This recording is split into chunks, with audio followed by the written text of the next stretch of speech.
जो थोड़ी सी एक पहचान रखते हैं जनता के बीच में और अपने लोगों के बीच में, हम लोगों ने एक ऐसी सीट डिसाइड करी। हम लोगों ने प्राचा साहब को कहा कि Rampur is the seat in UP कि जहां से बीजेपी जीती हुई है। उस सीट को पकड़कर उस सीट में ही अगर चुनाव ईवीएम से होते हैं, देखिए हजारों के हिसाब से लोग हमसे मिलने आते हैं, हमारे दफ्तरों में आते हैं, लाइन लगती है, मैसेजेस आते हैं कि जब तक आपके हाथ में पॉलिटिकल पावर नहीं होगी, जब तक आप सत्ता में नहीं जाओगे, आप परिवर्तन नहीं कर सकते, जितना मर्जी गला फाड़ते रहे।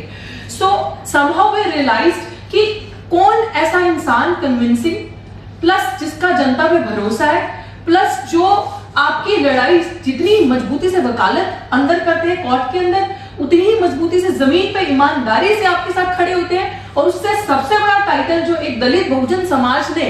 देखते हुए जो एक ऑप्रेस सेक्शन उन्हें दिया है, which is Ambedkarite in a true sense, the person who is true Ambedkarite, जो सब विचारधाराओं को समानता को मान के चलते हैं और जिनका मैं इसलिए कह सकती हूँ क्योंकि मेरा केस भी एडवोकेट महमूद प्राचा जी लड़ रहे हैं, और जो मेरा केस था और जिस स्थिति में आज मेरा केस है, तो 100% SC/ST का सक्सेसफुल रेट अगर किसी एडवोकेट का है जीतने में, जितने भी केसेस हमारे दफ्तर में हैं, वो एडवोकेट महमूद प्राचा जी का है। और पूरे भारत के एक जाने माने एक ऐसी शख्सियत, ऐसे वकील जो किसी से डरते नहीं है, एक ऐसे लीडर की फॉर्म में वो उभर रहे हैं एक ऑप्रेस सेक्शन के लिए, खासकर पुलिस से कैसे सामना करना है, ऐसे नहीं कि गुंडागर्दी करके, पुलिस को कानून कैसे समझाना है, पुलिस को ये परिभाषा कैसे बतानी कि तुम जनता के सेवक हो, पब्लिक सर्वेंट। सर्वेंट माने नौकर। व्हेन यू रियलाइज दिस कि जो तुम्हारी वर्दी है और इस देश का कानून सुधारात्मक है, दंडात्मक नहीं है। आपको इस देश का कानून और ये जो खाकी है, आपको जनता को डराने के लिए नहीं, जनता के बचाव के लिए और सुधार के लिए, ये वर्दी जो है क्रिमिनल्स को डराने के लिए है। इस चीज का फर्क बताना और इस चीज में चलना, और भारतीय जनता पार्टी के सामने ईमानदारी से, मुखरता से डरना नहीं। चाहे उन्होंने ईडी की रेड जब 2018 में प्राचा सर के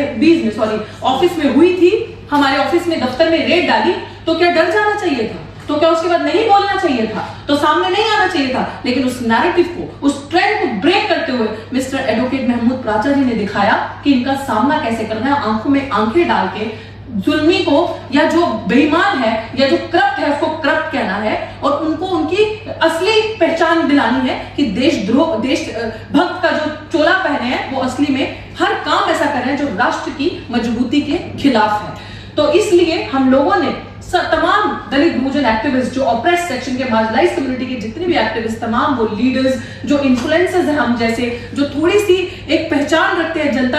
जनता के बीच में और अपने लोगों के बीच में, हम लोगों ने एक ऐसी सीट डिसाइड करी। हम लोगों ने प्राचा साहब को कहा कि Rampur is the seat in UP कि जहां से बीजेपी जीती हुई है। उस सीट को पकड़कर उस सीट में ही अगर चुनाव ईवीएम से होते हैं, देखिए हम लोगों का कहना बहुत आसान है कि ईवीएम तो आ गई, ईवीएम कैसे हटेगी, बट हम लोग एक रोल मॉडल दे सकते हैं। हम लोग उन लोगों में से नहीं है कि हम मुकर जाए अपनी बात को कहते कि नहीं हमने तो कहा ही नहीं हम लोग ईवीएम नहीं तोड़ेंगे, हमने कहा है ईवीएम तोड़ेंगे, हमने कहा है हम डंके की चोट पे, मतलब मैं कुछ लीडर्स की ऐसी बात कर रही हूँ जिन्होंने कहा था हम तोड़ेंगे, ये करेंगे, वो करेंगे, लेकिन हम अपनी बात पे अभी भी कायम है कि अगर हमारे चुनाव ईवीएम से होते हैं तो उस मॉडल को किस तरीके से ब्रेक करना है, उस जगह पे चुनाव करवा के उस जगह पे बीजेपी को किस तरीके से एक नया नैरेटिव क्रिएट करके ये दिखाना है कि हम कैसे बीजेपी को हरा सकते हैं। हम इस मुहिम को लेकर जाना चाहते हैं और मुझे लग रहा है कि this is the best seat जहां पे हमारे समाज के लोगों का हमें पूरा समर्थन मिला है कि आप आए, और वहां पे मुस्लिम समाज का भी पूरा समर्थन मिला और वो हमें बुला रहे हैं कि आप आए और यहाँ से चुनाव लड़े। और मैं जितने भी विपक्षी दल हैं, मैं आज ट्रू सेंस में आपको कहना चाहती हूँ कि एक बहुजन समाज की बच्ची आप सबसे रिक्वेस्ट करती है कि इस सीट को, एनडीए को छोड़ के, बीजेपी भाजपा को छोड़ के, बाकी जितने भी गठबंधन हुए हैं, जितनी भी राजनीतिक दल है, जितना भी ऑपोजिशन है, इस सीट पे अपने लोगों को ना उतारे, अपने कैंडिडेट्स को ना उतारे, और इस सीट को एक ऐसा रोल मॉडल, एक ऐसा मतलब मॉडल पेश करें बीजेपी के सामने और उन्हें दिखाएं, ताकि जब फर्स्ट फेज के चुनाव हो जाए तो हम इतने मजबूती से जब इस सीट पे चुनाव हो तो जाके जो सेकंड और थर्ड सीट, फोर्थ सीट के चुनाव हो, उसमें हम ईवीएम से चुनाव करवाने की पॉसिबिलिटी रख सकें। तो मेरा यही कहना है, क्योंकि मेरे साथ साथी आशुतोष भी बैठे हैं।